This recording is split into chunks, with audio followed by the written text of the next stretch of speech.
Fala, nação rubro-negra, sou eu, Fabrício Lopes, aqui do nosso canal Resenha Rubro-Negra, trazendo para vocês algumas informações muito interessantes do Flamengo nesta tarde de sexta-feira, dia 6 de dezembro de 2024. Alguma dessas notícias que eu vou trazer para vocês vai deixá-los muito felizes, muito alegres, outras vão deixá-los orgulhosos e algumas vão deixá-los bem tensos, bem temerários. Afinal de contas, nunca nada foi simples para o Flamengo, nunca nada foi fácil para o Flamengo. Não seria agora que as coisas começariam a ficar tranquilas, né? Vou falar sobre contratação de jogadores, planejamento para 2025, vou falar sobre problemas com o terreno do gasômetro, que está assim, revirando a cabeça de cada um dos torcedores rubro-negros que querem muito o estádio, que estão muito antenados em cima dessa situação. Enfim, vou trazer bastante coisa para vocês. Fiquem até o final do vídeo. Não esquece de curtir, de compartilhar os nossos vídeos, de comentar também sobre os tópicos que a gente vai abordar para que eu possa conhecer mais de você, torcedor rubro-negro, torcedora rubro-negra do Brasil inteiro. Fechou? Então curta, comenta, compartilha, se inscreva no nosso canal e se der, dá uma moral lá no Mundo Agora, que é o meu outro canal falando sobre tópicos totalmente diferentes sobre a realidade do mundo agora. O link tá sempre no comentário fixado, é só clicar e dar uma espiada lá, tá? Bom, como vocês sabem, a temporada tá chegando ao fim, nós temos aí no domingo o último jogo do Clube de Regatas do Flamengo na temporada, que é contra o Vitória. Campeonato Brasileiro pra gente ele já tá definido, mas ainda há possibilidades, por exemplo, de uma queda de um Fluminense, de uma queda de um Atlético Mineiro. Eu não sei o que me daria mais satisfação, a queda do Fluminense ou a queda do Atlético Mineiro, porque o Atlético Mineiro foi tão badalado pela imprensa brasileira esse ano, chegando a Campeonato Mineiro, ser campeão do Campeonato Mineiro, final de Copa do Brasil, final de Libertadores. O Hulk foi eleito aí por alguns jornalistas como o jogador mais decisivo dos últimos 3 anos. Enquanto isso, a gente tem um Gabriel que está saindo e fez 2 gols na final em cima do time do Hulk, que perdeu para nós, perdeu para o Botafogo e agora corre risco de ser rebaixado. Não tem como. A queda do Fluminense é o que mais me faz ficar animado nesse finalzinho de Brasileirão, nessa última rodada de Campeonato Brasileiro. Ver que o Fluminense pode cair, meu coração fica até mais feliz, mais alegre, bate até mais com força para ver uma queda tricolor. Então, mesmo o Atlético me irritando muito nos últimos anos, eu prefiro a queda do Fluminense. E você? Não dá para cair os dois, tá? Eles estão se matando ali por uma vaga. Se desse, a gente torceria pelos dois. Mas para vocês, qual queda seria mais devastadora? A do Atlético Mineiro ou a do Fluminense? Agora, outra pergunta. Qual queda seria mais satisfatória? A do Atlético Mineiro ou a do Fluminense? Para mim, a mais devastadora seria a do Atlético, por tudo que tentou e que foi falado do Atlético esse ano. Mas a mais satisfatória, sem sombra de dúvidas, para mim, é a do Fluminense. Opinem aqui para mim saber a opinião de vocês. Agora é o seguinte, pessoal, se o fim do ano tá chegando e essas decisões para os outros times ainda estão acontecendo, para nós, rubro-negros, não temos mais o que decidir. Entretanto, é claro que o planejamento tem que ser tocado, é claro que o planejamento precisa ser comunicado ao grupo de jogadores e nesta manhã de sexta-feira no Ninho do Urubu, todos os jogadores do elenco, lesionados ou não, foram convocados para uma reunião de planejamento para 2025. Como vocês estão vendo aí nas imagens, Bruno Spindel participou, Dr. Márcio Tanuri participou, todos os crias que estão junto com o elenco rubro-negro treinando nesse momento participaram também. E quem está filmando aí é o Marcos Braz, vice-presidente de futebol do Flamengo, que foi quem planejou o calendário de 2025. Ah, Fabrício, mas e as eleições? E a eleição que vai acontecer segunda-feira? Como é que os caras estão planejando uma coisa que eles nem sabem se eles vão executar? Bom, o mundo tem que continuar girando até que ele acabe. Então, o Flamengo precisa continuar trabalhando, precisa continuar fazendo como se nada fosse mudar. Os caras até dia 31 de dezembro são os mandatários no Flamengo. Se eles vencerem, segue o planejamento. Se não vencer, vai haver uma equipe de transição que vai fazer a transição daquilo que foi planejado pela gestão Rodolfo Landim e aquilo que será executado. Não precisa do planejamento mudar todo só porque mudou de gestão. Não é necessário você refazer todo um planejamento só porque vai mudar de gestão, não. De repente, o planejamento realizado pela gestão do Marcos Braz é um bom planejamento e quem for entrar pode acatar aquilo que o Marcos Braz determinou, pode acabar seguindo. Claro, muda uma coisinha aqui, muda outra acolá, mas pode ser que acabem seguindo a determinação que foi feita aí para os jogadores. Até porque os jogadores entram de férias na segunda-feira, né? Jogam no domingo, segunda eles estão de férias. Não é legal os caras saírem de férias sem saber que dia que eles têm que voltar, o que vai acontecer no início do ano. Então, pelo menos, um aspecto geral eles vão ter caso o Rodrigo Dunge Abranches vença a eleição. Esse é o planejamento. Como eu disse para vocês, o Marcos Braz vai continuar trabalhando como consultor da gestão do Rodrigo Dunge Abranches. Não tem como ele não fazer isso. Ainda que ele viaje, ainda que ele não apareça nas entrevistas, ainda que ele não esteja como vice-presidente, o know-how dos últimos 6 anos e a confiança que o presidente Rodolfo Landim tem nele são muito grandes. Se a gente tem o Dunge presidente mandando menos do que o Landim como CEO, nós teremos o Diogo Lemos como VP de futebol, mandando bem menos do que o Marcos Braz como um consultor, porque vai se respeitar a questão do tempo de casa, da vivência, da experiência e dos contatos que o Marcos Braz tem. E aí eu não acho errado não, tá, gente? Eu acho até certo. Pô, o cara tá há 6 anos no cargo, não dá para você dispensar, se possível for, de toda a experiência e know-how do cara. Você não precisa seguir exatamente o que ele fala, mas é sempre bom você ter um cara experiente assim do seu lado. E muita gente até se surpreendeu com as falas de Rodolfo Landim, logo depois do sorteio do Mundial de Clubes, porque ele deu datas e falou exatamente aquilo que ele quer fazer no Flamengo a partir de terça-feira. E ele fala com muita certeza que vai fazer na terça-feira. Espia só o que o Rodolfo Landim falou logo depois do sorteio do Mundial. Ele já iniciou, a gente está conversando com ele para, de certa forma, desviar ele um pouco dessa carreira dele, para ele fazer outras coisas com o Flamengo. E essa conversa tem sido feita de forma mais intensa nos últimos 2 dias, principalmente aproveitando a oportunidade que eu estou aqui com ele em Miami. Ele já iniciou, Bom, esse daí foi o Rodolfo Landim falando sobre o Diego Ribas.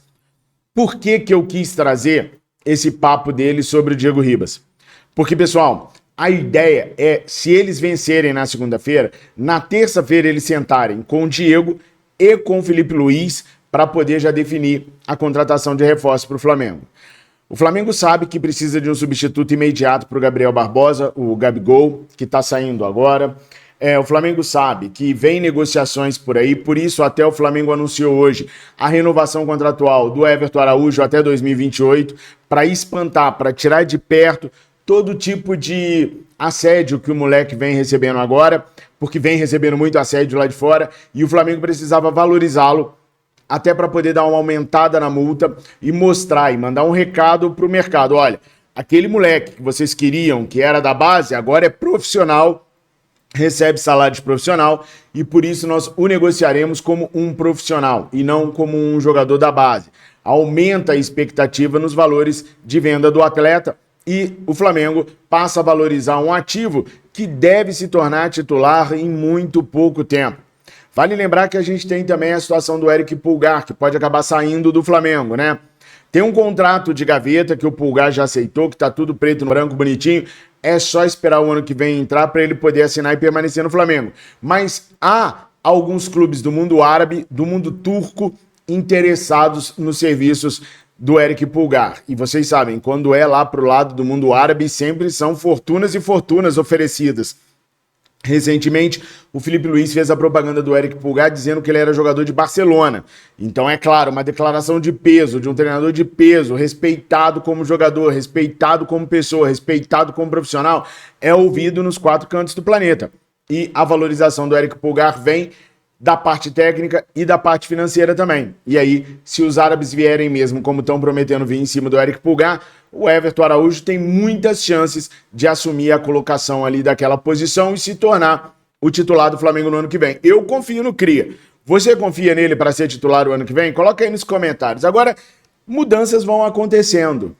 E uma das mudanças que vai deixar a nação muito feliz é ver a camisa 10 dentro de campo novamente. Eu tenho pavor de não ver alguns números de camisa com algum jogador titular. A camisa número 1 de goleiro é emblemática para mim. A 2 do Leandro, a 5 do Júnior, a 10 do Zico, a 11, a 7 do Renato Gaúcho. Eu sou mais jovem, então meus ídolos são mais jovens. A 11 do Romário. Essas camisas eu não gosto de vê-las fora da escalação do Flamengo. E nos últimos anos, algumas vezes a gente viu. Na fase derradeira do Ederson, a 10 ficou muito tempo no banco. Na fase derradeira do Diego, a 10 ficou muito tempo no banco.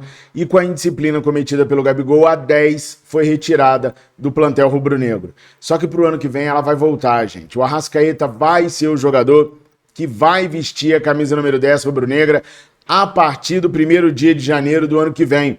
Teremos então um novo atleta com a 10. O Arrasca só não pegou a 10 esse ano em respeito ao Gabriel, que ainda está no elenco, e a 10 foi tomada do Gabriel. Então, para não criar nenhum climão, ele vai esperar. Então não será um novo jogador que vai assumir a 10 do Flamengo. Será Georgian de Arrascaeta, com quem a 10 deveria ter ficado desde o dia da aposentadoria do Diego. Merece, ele é o nosso verdadeiro 10. O Gerson também, na minha opinião, já merecia, mas a 8 do Adílio, que é outra que não pode ficar no banco de reservas de jeito nenhum, tá bem vestida pelo Gerson. Vocês gostaram do Arrascaeta receber a camisa número 10 pro ano que vem? Coloca nos comentários, ou se vocês acham que ela deveria ser guardada para uma contratação de impacto, para um novo jogador que pudesse chegar, coloquem aí nos comentários que eu quero saber a opinião de vocês. Bom, falamos sobre todas as notícias legais e boas, né? Agora a gente tem que falar da parte ruim também. Então se você já quiser sair do vídeo, pode sair, porque agora o vídeo vai ficar um pouquinho mais pesado, tá? Bom, pessoal, o Flamengo meio que tá sendo... Eu vou falar aquilo que eu sinto, tá? O Flamengo tá meio que sendo enrolado pela Prefeitura do Rio de Janeiro. Tá nos contratos, e aí é importantíssimo vocês entenderem que o que tá escrito, que a qualquer custo novo que houver é do Flamengo para limpeza do terreno do gasômetro, para colocar o terreno do gasômetro em ordem, tá? Teve aí uma demanda que eu passei para vocês hoje de manhã, não sei se vocês prestaram atenção, de que o Flamengo terá que custear a retirada daquilo que está funcionando hoje lá no gasômetro. Fabrício, mas o prefeito não falou que a prefeitura custearia isso? Pois é, só que a prefeitura veio falar agora que ela vai custear aquilo que está desativado. Tem galpões desativados, tem material lá que não está sendo usado. Isso daí a prefeitura vai arrumar para o Flamengo e vai pagar. Inclusive isso já começou a ser feito no dia 4 de janeiro. Agora, o que está funcionando, a prefeitura deixou bem claro em nota hoje que é problema do Flamengo e da concessionária de gás. Ainda há uma operação de gás funcionando naquele local. Lendo os comentários, algumas pessoas me perguntaram assim, mas como é que o Flamengo comprou e não vai poder usar? Gente, é o seguinte, é necessário fazer um estudo, apresentar um projeto e um estudo para o governo do Rio de Janeiro, mostrando que aquele lugar é seguro pelo número de pessoas que vão passar por lá. Mas Fabrício, lá já passa pessoas o tempo inteiro, trabalha pessoas lá, beleza. As pessoas que trabalham na concessionária estão, obviamente, todas protegidas com os EPIs que tem que estar. A discussão do governo, o que o governo quer saber é o seguinte, quando for jogo do Flamengo, é um estádio para 75 mil pessoas. De uma vezada só, teremos 75 mil pessoas ali. Fora os jogadores, fora funcionários, fora ambulantes. Então, se tiver 75 mil pessoas dentro do estádio, nós teremos umas 80, 90 trabalhando no entorno em dia de jogo. Aquele solo ali suporta aquilo tudo? Tem várias tubulações de gás ali embaixo, tem um monte de coisa de gás passando ali, suporta a galera pular. Essa é a obrigação que o Flamengo tem para com o governo do Rio de Janeiro. Montar o projeto que prove que sim, que ali tem condições de fazer sim. E é óbvio, gente, que o Rodolfo Landim, empresário bem-sucedido que é, não comprou esse terreno sem ter conversado com muitas pessoas antes. Não dá para pensar nisso. É óbvio que ele sabe que é só uma questão de botar no papel, pelo menos é assim que eu quero acreditar. Que ele sabe que é só uma questão de botar no papel e entregar para o governo do Rio de Janeiro, que ele já deve ter feito um estudo preliminar, não é possível. Ninguém gasta 170 milhões num terreno para depois fazer um estudo e ver que não pode construir um estádio ali. Então, eu preciso acreditar que o Rodolfo Landim já trabalhou esse lado, só não apresentou ainda porque está esperando a eleição passar. Tá? Eu preciso acreditar nisso. Segundo, existe uma cláusula que me incomoda mais do que essa, do Flamengo ter que arcar com a transferência daquilo que é funcional. Existe uma cláusula no arrendamento dos 13 mil metros quadrados que está com a concessionária, que diz que mesmo se o terreno todo fosse vendido, o contrato teria que ser respeitado até o final, e o contrato vai até 2027, e que, dependendo da concessionária, ele seria renovado automaticamente por mais tempo, e por mais tempo, e por mais tempo. Ou seja, o Flamengo tem um imbróglio jurídico para lidar com essa situação. Porque se alguém na concessionária bater o pé e falar assim, não, nós não vamos sair daqui, eles não são obrigados a saírem, não. Por contrato, não são.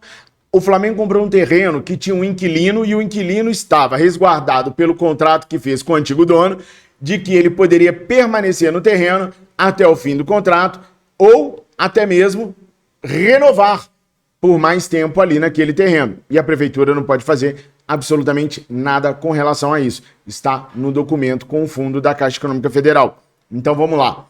O Flamengo tem que arrumar um lugar para deslocar esses caras. Vai deslocar para onde? Isso é responsabilidade do Flamengo. O Flamengo vai trabalhar com a prefeitura e a prefeitura vai desapropriar algum lugar para botar e vai sair de graça pro Flamengo? Beleza, mas tem que fazer. E quando o fizer, a concessionária tem que aprovar o local. Ela não é obrigada a ir para qualquer lugar. Então, gente, essa história de estádio 2029 dói no meu coração, mas eu acho que vai ficar muito difícil. Mas eu vou falar uma coisa para vocês também. Se esses caras resolverem todos esses pepinos num estalar de dedos assim e fazer o estádio inaugurar no dia 15 de novembro de 2029, eu nunca mais duvido deles. Nunca mais. Sério. Porque é muito pepino, gente. É muito pepino que tem aí pela frente. Tem muito conselheiro grande reclamando. Tem muito conselheiro grande falando, não é possível. O Rodrigo Duches é advogado, deve ter lido o contrato 400 vezes, não é possível que ele não percebeu o custo que o Flamengo terá e também o problema que o Flamengo terá para tirar a concessionária de lá. Então, assim, hoje as coisas estão bem nebulosas. Vamos esperar passar a eleição para quem entrar poder comunicar para nós de verdade aquilo que acontece com relação ao terreno do gasômetro. Se Deus quiser, vai dar tudo certo. Assim como, se Deus quiser, eu vou contar com o seu like, com a sua inscrição, com a sua visita no meu novo canal No Mundo Agora. Obrigado, bom final de semana para todos vocês. Fiquem com Deus. Saudações rubro-negras.